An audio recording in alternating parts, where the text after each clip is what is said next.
Partnerships and relationships. You can see that line.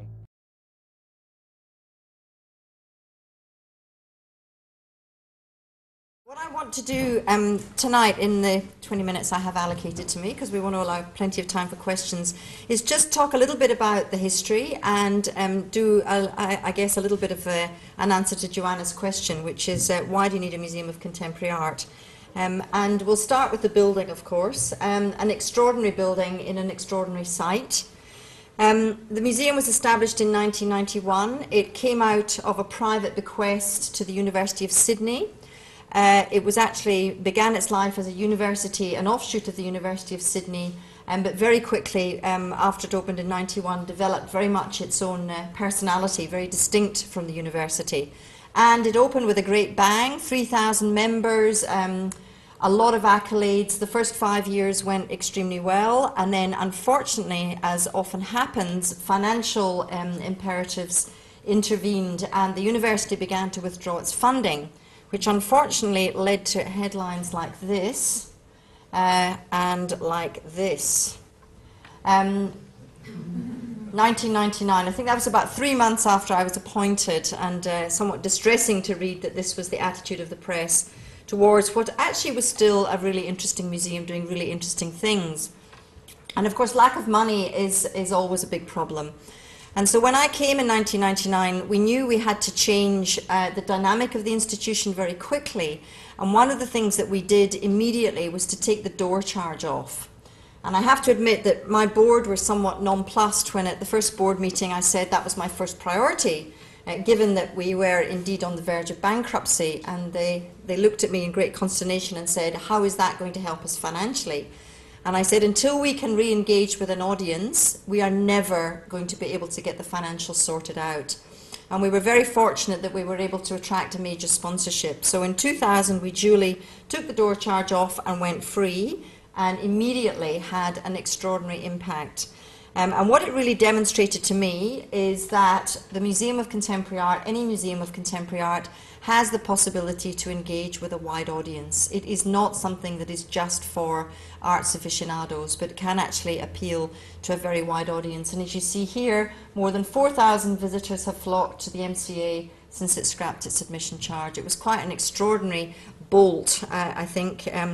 So that in the course of about 4 years, the headlines went from the gallery that nobody goes to MCA most cherished attraction, beating even the zoo, much to my astonishment. Sometimes you wonder about these surveys, but anyway, it had nothing to do with us. It was done completely independently. And one of the most important things I think that does still to this day differentiate us is we call ourselves the Artist Museum, that we actually do have very strong ties to artists. Not only do we exhibit them, but we collect them. And I think we're one of, if not the most, certainly the most prominent publicly funded institution in Australia that is dedicated to both collecting and exhibiting contemporary art. So it's fantastic for an artist to have an exhibition, but how much more important to have their work actually bought for posterity, with the museum, I think, giving a signal of its confidence in local artists. And when I say local, I mean Australian. Our collection is devoted to supporting the work of Australian artists. We don't buy international artists. What we do, however, is we put those exhibitions and those Australian artists in the collection within an international context by bringing exhibitions from all around the country and from internationally. Education is has always been at the heart of what we do, producing further interpretation and information on our exhibitions for adults and of course for children, and of course that has led to an extraordinary range of programs for general public through to going professional for artists, lectures, talks, seminars and so on, as you would expect any good museum to be able to offer. And the audiences grew. They doubled when we took the door charge off, and then they grew steadily until in 2010, the last full year that we were open, they hit 580,000 people a year, which is pretty good for a museum that is only showing contemporary art rather than the whole gamut of art history. However, of course, the building isn't ideal. It was the Maritime Services building. It was principally an office building. It had some very interesting adjustments made to it to open in 1991, including an extension on the George Street side with 2 barrel vaulted galleries. But as the numbers grew, we were really finding it very problematic. The access through the building was very difficult. Just shows you somebody looking for the exhibition spaces. George Street and the quayside, 2 entries. People never really know where they are. We have a big program for children, young people with special needs, which causes its own problems in terms of the circulation. There were certain parts of the building you could only get to if you used a lift. Some parts you could only get to using the goods lift, which required a member of staff. So, for example, someone using a wheelchair wasn't able to circulate without calling on staff.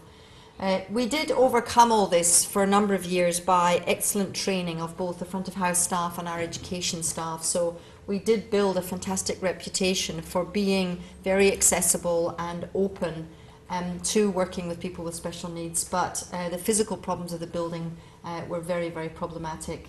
So although we were working very well with the building, there were these constraints, and we weren't very happy to continue with them.